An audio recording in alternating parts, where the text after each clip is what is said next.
aquellos que no pueden. Bien, vamos a proceder a dar la instrucción necesaria para este primer parcial. En vez de ser parcial, es una especie de repaso. Yo los tengo solo son 5 preguntas. ¿Ustedes lo ven acá o no? No, esperen, todavía no. Vamos a buscarlo por otro lado. Acá, si voy a... vamos a ver si me permite. Está lento, acá está. A ver si comparto acá. Ustedes lo ven, ¿no? ¿Sí? Todavía no. ¿No? ¿Ahora Todavía no. no lo ven? Ahí sí, Ahora sí. Bien, ahora listo. sí. Perfecto. Gracias. Bueno, arriba, historia del cristianismo, carrera que ustedes están cursando. Primer cuatrimestre de 2004, de 2024, el nombre, no se olviden ponerlo. Bueno, le voy a ver igual por la casilla. Cuando dice distinguir por lo menos 3 evidencias extrabíblicas del Jesús de la historia, no solamente poner Flavio, Josefo o Plinio el joven, o poner cualquier otra que está por ahí, eh, o, o lo- o las evidencias de Qumran. A cada una de ellas hay que darle una pequeña justificación. Si es si optan por Flavio Josefo, describan, a menos que Flavio Josefo fue tal cosa, o dijo tal cosa. No mucho, no mucho, son una justificación, un pequeño párrafo de cada uno, ¿no? La segunda pregunta, acá yo le exijo algo eh, de creatividad. ¿Cómo el Imperio Romano, cómo el cristianismo fue la expansión fue favorecida por el Imperio Romano, el mundo griego y el mundo hebreo? De estos favores, mencionen, por ejemplo, del Imperio Romano, las rutas, el orden, la paz. Mencionen con un toquecito, con un poquito de pimienta para que no sea solo una mención. El griego, lo principal es el idioma, pero pueden haber otras cosas. El idioma, cómo facilitaba la comunicación a través de la exégesis hasta hoy, Sí. El y griego coile. el idioma global de aquel tiempo. ¿Alguna pregunta? No se entiende. No. Sí. Vamos bien. No, no se entiende. Sí. ¿Se Vamos bien. entiende? Bien. El mundo hebreo también pueden elegir todas o algunas importantes y darle un poquito de toque. El Pero monoteísmo. a su vez, me gustaría que ustedes pongan aquellas cosas que fue como un desfavor en antítesis del favor, como el mundo hebreo pronto fue un problema para el cristianismo. Tuvieron que definirse, cómo ellos han sido mal interpretados, y la oposición popular estaría ahí, más que nada. Cómo ellos directamente, lo que la tercera pregunta está diciendo, qué significado cada uno, tiene que ver un poquito con lo que yo le estoy pidiendo arriba en la pregunta 2. Claro. Y si ustedes pueden agregar un tercer contenido que tiene que ver cómo cada uno de estas culturas o de estos mundos modeló a los grupos, a las comunidades cristianas de principio, ¿no? Cada uno, ¿qué tipo de grupos fueron? Algunos han sido más horizontales, otros han sido más verticales y otros han sido más circulares, podríamos decir así. Esto es lo que yo quisiera de la segunda parte, ¿no? No hace falta mucho, mencionen solamente que con eso está suficiente. En la tercera pregunta, ¿qué significado, qué tiene que ver la oposición popular? Primero, males entendidos sobre qué, catástrofes, que muchos culparon que los dioses estaban enojados. También, a su vez, también la fuerte expansión del cristianismo también no fue muy bien aceptada a las primeras religiones. La intelectual, más que nada, tiene que ver con los escritos cristianos. Y que ahí los paganos y los filósofos y todos han leído los escritos cristianos, dijeron, bueno, esto es muy, muy vulgar, muy demasiado visionario, pero poco real. Y a su vez también, dentro de lo intelectual, pueden agregar también la aparición de los apologistas cristianos. Los apologistas fueron los que fueron defendiendo, y que pueden googlear en la computadora, en Google, qué apologistas eran importantes. Uno de los primeros ha sido Tertuliano. Todos ellos han sido apologistas buenos, que eran como alguien que defendía la fe en el formato griego. Y la oposición oficial, la imperial, es cuando el Imperio Romano empieza a ser violento con el cristianismo. Esto a partir de Nerón. La gran comisión va desde Jerusalén, Judea y Samaria, y la oposición oficial a un principio no es tan oposición, está Pablo persiguiendo a la iglesia, el caso de Cristo, que el imperio actuó por la misma presión misma de los judíos, pero a partir de la oposición, a partir de Nerón empieza la oposición feroz. No todo el tiempo es oposición. Finalmente antes de Constantino, hay un tiempo donde hay un descanso. No se sabe por qué estos 40 años quedaron tranquilos, ¿no? Pero mayormente sí, eran perseguidos. Eran perseguidos, eran ultrajados, eran menospreciados, eran una minoría buscada, ¿no? Y después la otra, la que viene, a ver si tengo acá para moverlo, a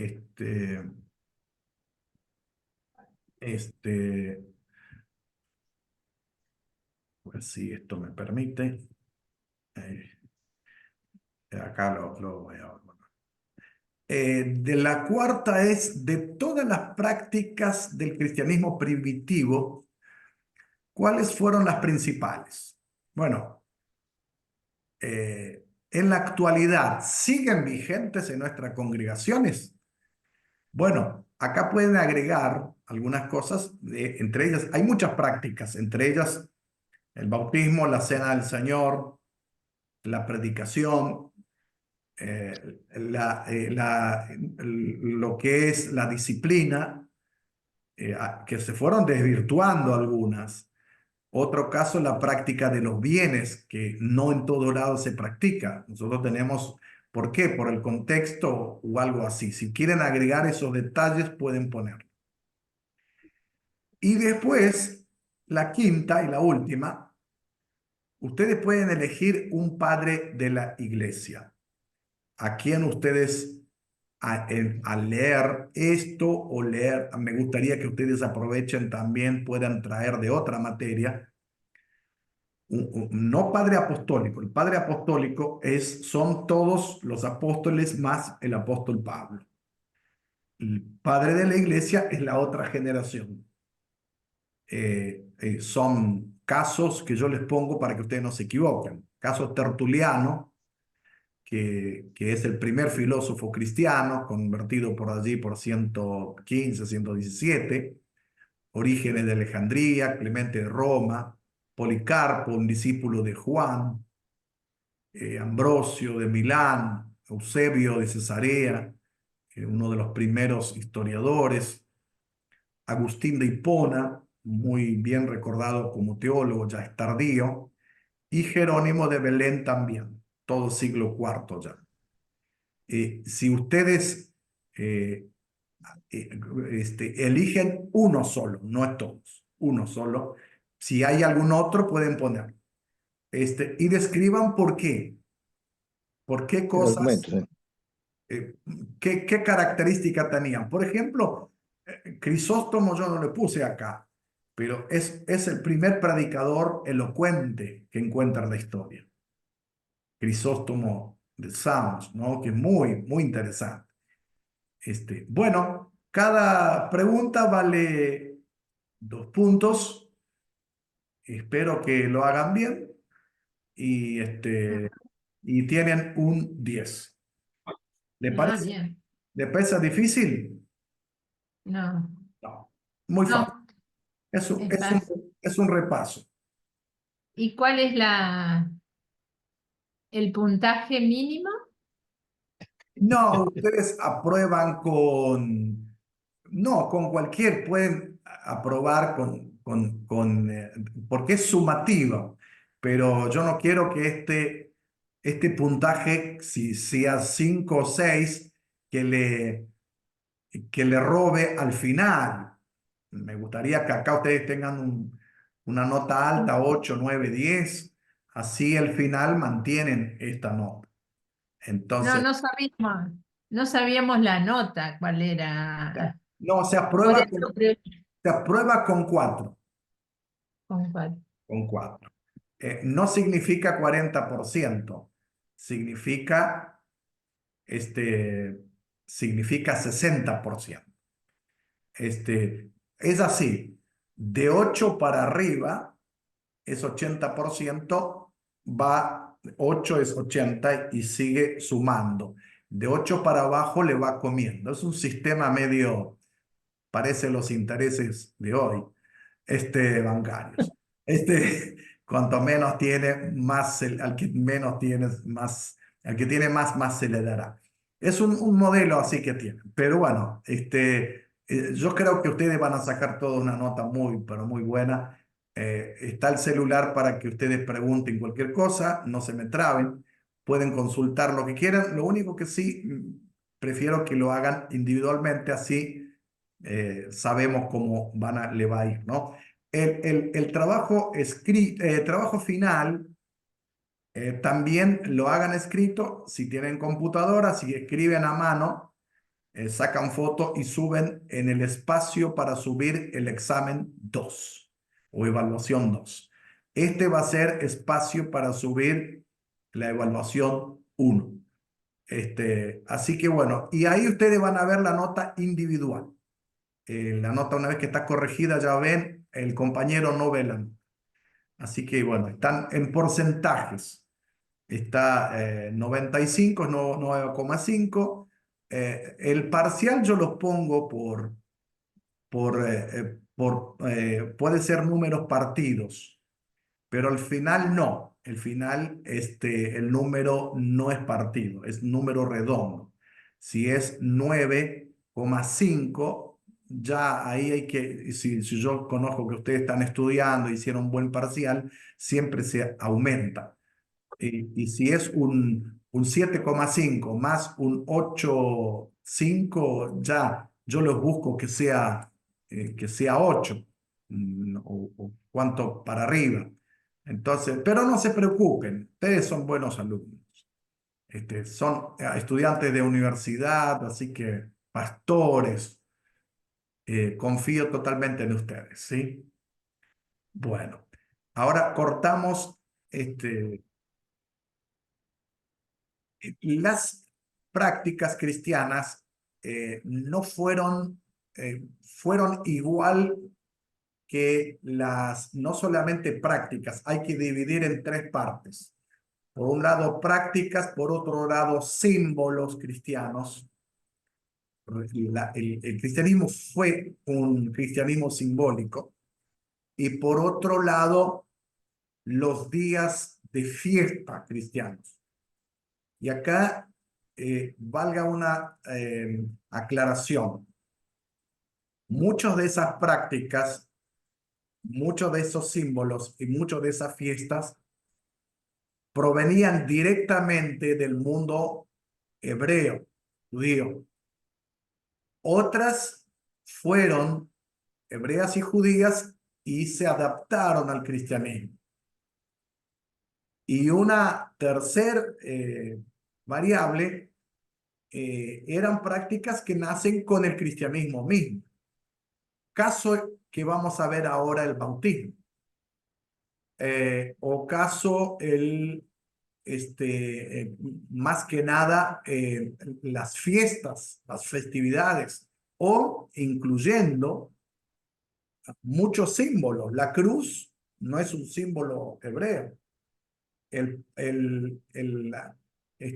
anagrama que hace Tertuliano del pececito, que es un saludo cruzando de pies, que tiene que ver con el bautismo, es propio cristiano. O las fiestas, que vamos a ver más adelante, el tema del domingo y el tema de la Navidad, que son temas bastante polémicos, y por ahí la clase que viene les doy algunos tips, ya que ustedes van a ser pastores, líderes y todo. El bautismo, teológicamente, el mejor libro de los evangelios para leer del bautismo es Mateo. Si bien los biblistas nos dicen que Marcos es la fuente de todos, no obstante, Marcos no ofrece tantos datos interesantes como ofrece Mateo. Porque Mateo establece casi la teología del bautismo por inmersión. Todos ellos, Marcos dice que Juan el Bautista bautizaba para perdón de pecados y aparece en acción. Lo mismo Lucas, siendo historiador, también no presta mucha atención a esto. Ahora, Mateo rescata de Juan el Bautista algo muy interesante que tiene que ver que Juan el Bautista incluye antes que Juan predicaba el arrepentimiento de pecados y luego los bautizaba. Es decir, que es interesante, en una base de los evangelios, yo recomendaría siempre, más que nada, Mateo en este caso. Si bien Mateo es judío y en misionología lo vamos a ver que él apunta al pueblo hebreo, no obstante Juan es más griego, Lucas es europeo, y Marcos es la fuente de todo. Número uno. Número dos. Yo por mucho tiempo pensé y después estudiando y mirando, observando que el bautismo, como sabemos, nace en lugares donde hay agua viva, ríos, etcétera, etcétera. Bueno, y el modelo que aparece para nosotros es Juan el Bautista. Ahora, si vemos ahora en las excavaciones que hicieron en el templo de Jerusalén, las escalinatas muestran que tenían que pasar primero por el estanque de Siloé para ofrecer el sacrificio, a menos las tres grandes fiestas. Pascuas, después el Pentecostés y después la fiesta de tabernáculos, que son tres grandes fiestas que hay. Ahora, las escalinatas mismas muestran cómo los hombres pasaban por un lado, las mujeres por otro lado, y entraban desnudos. Por otro lado, si ustedes ven la mayoría de la historia, o quizás ustedes han viajado a Israel algunos, encontramos a los cumramitas, 100 familias que viven 60 kilómetros abajo de Israel, de Jerusalén, yendo al Jordán, por donde andaba Juan el Bautista. Algunos dicen, Juan ha sido o no un cumramita. Para hablar específicamente y técnicamente justo, algunos van a decir esenios, que van a surgir los fariseos, saduceos, celotes y esenios. Pero primero, mejor hablar cumramita porque ellos viven en Qumran, que saben que algo va a ocurrir y están desconformes con el status quo de no solo de Roma, sino que de los judíos también. Y están enojados con el templo corrompido. Pero no eran ellos que vivían solamente ahí, sino que en Jerusalén había más o menos 4.000 de estos que rodeaban y vivían por ahí cerca de Jerusalén, iban al templo. Y cuando Jesús va y entra al templo y tira todo, como las maestras enseñan que Jesús se enojó con el templo, y los niños parece que tienen miedo que Jesús tiró todo el templo. No, Jesús no estaba en contra del sacrificio. Jesús estaba en contra que el templo se había corrompido. Porque los sacrificios seguían haciéndose. El que venía de Etiopía, el que venía de Persia, no podía traer el becerro bajo el brazo 2.000 kilómetros con el camello. O no podía traer su moneda, no sé si era un plomo o acero o de oro, lo cambiaba ahí. El problema no era esto, el problema era que todo eso se corrompió. Entonces Jesús se levanta con eso. Y Juan el Bautista es linaje sacerdotal, pero se escapa al desierto porque en el desierto se busca, siempre pareciera que en el desierto encontramos algo. Bueno, ustedes saben bien que como la mayoría vivimos en ciudades, hacemos un retiro espiritual y vemos los árboles, ellos ven el desierto. Juan no es un cumramita. Tiene un poco un espíritu de esto. Está vestido de ropaje de camello. Camina por ahí. Puede ser que Jesús también era su seguidor. Puede ser que era discípulo. Jesús era discípulo de todo, mostró tal como un ser humano es. Y dice el texto bíblico que se alimentaba de langostas y de miel silvestre. Ahora, cuando hablamos de langosta, pensamos que es una langosta como la que nosotros tenemos. No, es un bichito especial que vive ahí en la zona, y cuando muere, o no muere, sino que deja de existir, cumple un ciclo y tiene mucha clorofila. Y es crujiente, grande así. Entonces se come esto como una comida común. Y miel silvestre había mucho ahí. No les traje hoy fotos porque en arqueología bíblica lo doy, pero se encontraron muchos sistemas y panales de miel en esta zona desértica, desierto de, más que nada del otro lado, lo que es Jordania.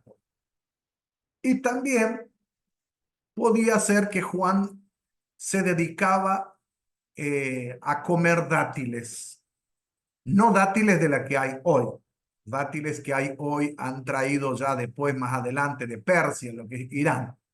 Pero encontraron unas semillas especiales en el mismo desierto ahí y en las famosas cuevas, semillas especiales, y pusieron y germinaron y están creciendo, se le llaman Matusalem.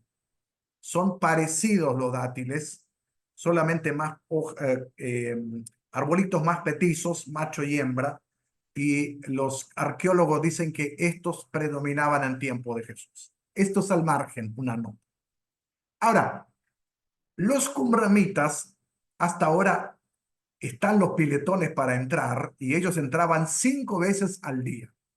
Entre Qumram y Jerusalén se encontraron 700 piletones de purificación. Ahora, ¿tiene una conexión el bautismo con el baño de purificación? A un principio, algunos historiadores decían que sí, que había como una continuación, pero hoy hasta los mismos especialistas de la Universidad Hebrea, la Universidad de Tel Aviv, la Universidad de Jerusalén, todos afirman que el bautismo cristiano por inmersión es una práctica propia de aquel tiempo y que comienza con Juan el Bautista. No hay conexión. No comienza y termina ahí. Así que bueno, es una cuestión. Yo traté de investigar por todos los wines posibles y nace ahí. En un principio, el bautismo era muy sencillo, como dice Tertuliano, sin ninguna fiesta, sin ninguna presentación, todos vamos al agua, en la mera confesión de fe. Ahora, déjenme aclarar algo acá. Ustedes van a decir con base bíblica y todo, que muchos se bautizaron y se convirtieron, se bautizaron después de la predicación de Pedro y que también Felipe bautizó al eunuco. Ahora, recuerden bien esto. El eunuco no era el carrito que enseñamos a nuestros hijos, que venía con carritos con ruedas y estaba leyendo. No, era una especie de diplomacia que venía con más de 100, 150 personas y que venían leyendo nada más y nada menos que a Isaías, el rollo. ¿Quién tenía un rollo de Isaías? Era un magnate. Así que podíamos decir que tenía un doctorado en bautismo. Él no entendía. Ahora, Felipe lo bautizó. Puede ser que le bautizó a toda la comitiva también. Así que a medida que pasaban los años, el bautismo iba como tomando forma más compleja. Se bautizaba primero en aguas corrientes, aguas vivas, y después, cuando empiezan un poco más a complejarse el asunto de presiones o oposiciones, comienzan a haber más preparación también. Siglo II. Hay mucho material que explica el bautismo en el fines del siglo I, principio del siglo II. Justo González es uno de los especialistas que trató de encontrar mucha información sobre este tema. Ahora, a medida que va creciendo el cristianismo, también se va complejizando el tema de la preparación. ¿Con qué preparaban? Con el querigma, era una especie de manuales, o el didaché, una especie de manuales sencillos, Yo creo que la de Yahshua no sería nada malo que sea en la Biblia como un texto más. Es un buen discipulado. Quienes empezaba a complejizarse donde había más bautismos y más tiempo. Cerca de Roma, en el siglo II, había un candidato que cursó 4 años para ser bautizado. Sacó una licenciatura. Ahora, también se aseguraban bien si era convertido y todo. ¿Cómo era el bautismo? El siglo II era lo más gracioso, que no iban a bautizarse la congregación no es que acompañaba. La congregación estaba sentada en una casa o en una sinagoga escondida, o a veces había gente que estaba en Siria, donde había templos, que es una nueva manera de ver la historia, aún mucho antes de Constantino. Y quienes iban a bautizar era ya sea el obispo, el pastor o sobreveedor. Y quien le ayudaba a este hombre eran las diaconisas. ¿Y quién era la diaconisa? ¿Quién eran ellas? Eran las viudas o las vírgenes,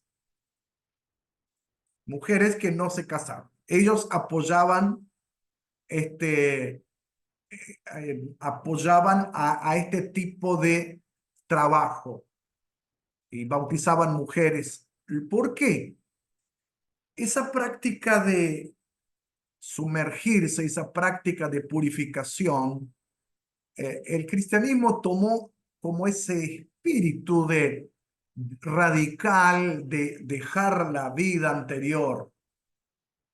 Y muchos de los cristianos eran pobres, entonces tenían un ropaje que, que era viejo, 6 meses con el mismo ropaje, imagínense. Entonces se sacaban ese ropaje y si lo tiraban seguramente quedaba parado porque nunca lo lavaban. La iglesia regalaba una túnica blanca. Entonces ellos entraban para ser bautizados allí o bautizados en la casa donde el supervisor lo miraba, oraba con ellos. Había un tiempo que se bautizaban aún sin ropa, desnudos, porque no tenían ropa. O para decir, entro y digo adiós a mi vida, nazco de nuevo, y me reúnen con una túnica blanca. Y volvían al lugar donde estaban los hermanos reunidos. Y los hermanos estaban reunidos, le daban la bienvenida, si fuéramos nosotros le daríamos un aplauso, y servían la cena del Señor, que se le llamaba la Eucaristía, que se juntaban, cada vez que se juntaban, participaban esto. Y en la cena del Señor era siempre preparada, compleja, con lo que se le llamaba la declaración de fe de ellos o la historia de la salvación. Era una lectura bíblica donde el sacerdote, no sacerdote, el obispo, el sobreveedor, el anciano, leía la historia de la salvación, largo y tendido, unos 45 minutos, no apta para el siglo XXI. Y el que no podía participar de la cena era el penitente, el que negaba a Jesús. El Imperio Romano le hacía firmar un certificado. Yo renuncio a Jesucristo, al grupo. Se quedaba en el rincón hasta nuevo aviso o nunca en su vida podía participar en la cena. Entonces, ahora, esto era la acción de gracias. Por eso que nosotros decimos cena del Señor, pero la palabra buena es Eucaristía. No lo queremos porque el Occidente participa de esto. Bueno, ahora, a medida que esto va yendo hacia lugares más fríos, más con Constantino, que Constantino no oficializa el cristianismo. Constantino legaliza solamente. Constantino abrió las puertas para todos y termina la gran persecución de Diocleciano. No es que aparece Constantino de un día para otro, hay como una tetrarquía ahí. Y allí el bautismo ya no hacen más la preparación. ¿Quién bautizan? Muchos quieren ser cristianos porque daban ciertas ventajas. Pasaba el ejército con un carruaje, con un tonel, mojaban una rama y tiraban y caía la gota. Arriba de quien caía la gota ya eras un cristiano. Porque no hacías servicio militar, te daban algunos beneficios. Así que había argentinos por todo lado. Esto era más o menos la situación, la historia del bautismo. En caso de Oriente es distinto. En Oriente se encontraron templos muy temprano en Siria, en Edesa y otros lugares más, donde son parecidos a una sinagoga, pero la diferencia es que hay un bautisterio adentro. Un lado para mujeres y un lado para hombres. Algunos dicen que era para el año 138, otros dicen 178. He visto un artículo que me pasó el doctor Stanley Clark, que para ir por el año 80 ya se practicaban estos bautismos en iglesias cristianas. Esto no significa mucho porque no hay tantos documentos y a su vez también el caso de muchas sinagogas, muchos después del año 70 y el año 100, la famosa diáspora de judíos. No se sabía decir esto hace poco tiempo, un historiador secular español lo ha dicho, que no se puede saber a ciencias ciertas cuáles eran sinagogas y cuáles eran templos cristianos. Entonces, no es que con Constantino aparece el primer templo cristiano, no, es otra cosa. Con Constantino aparece una basílica y otra cosa que le voy a contar en la clase que viene. Y a su vez hay otra cosa más interesante, que en los documentos primitivos, que es de ahí donde se abrazan muchos, van a aparecer la palabra paidobautismos. Significa como no niños, sino que niños pequeños o que no bebés, sino que chicos, adolescentes, preadolescentes son bautizados. Y esto aparece seguido. De ahí se basa la tradición de Oriente, aunque Oriente tiene otro sistema. Oriente bautiza por afusión. Hay tres clases de bautismo: por inmersión, por afusión, que echan agua a la cabeza, y por aspersión, que utiliza la Iglesia Católica. Ahora, en el tema del paido bautismos, ¿cómo se resuelve esto? Es que se bautizaban familias enteras. Aprovechaban todos. Niños de 8 o 10 años comprendían la fe, y familias, todos iban a la pila bautismal, y así crecía en número, en cantidades. Un imperio de 70 millones de habitantes pronto van a ser entre 10-12% de cristianos, ¿no?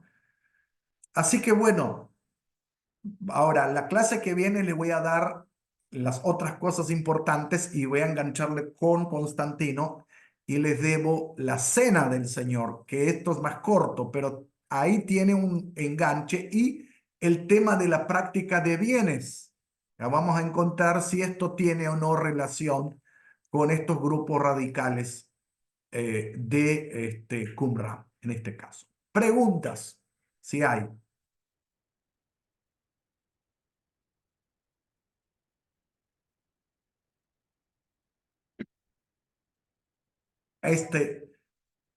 ¿Vieron Eh, algo nuevo aquí o es todo lo que sabían más o menos? sí, vi algo nuevo porque yo creía, ¿qué tal? ¿Cómo le va, profesor? ¿Qué tal? Yo creía que como Juan el Bautista y Jesús eran primos, Sí, eran parientes, eh, y yo creía, había leído, que Juan el Bautista pertenecía a una secta del Qur'án. Y entonces acá descubrí que no es así, porque yo decía el bautismo, está bien lo de la purificación, está perfecto.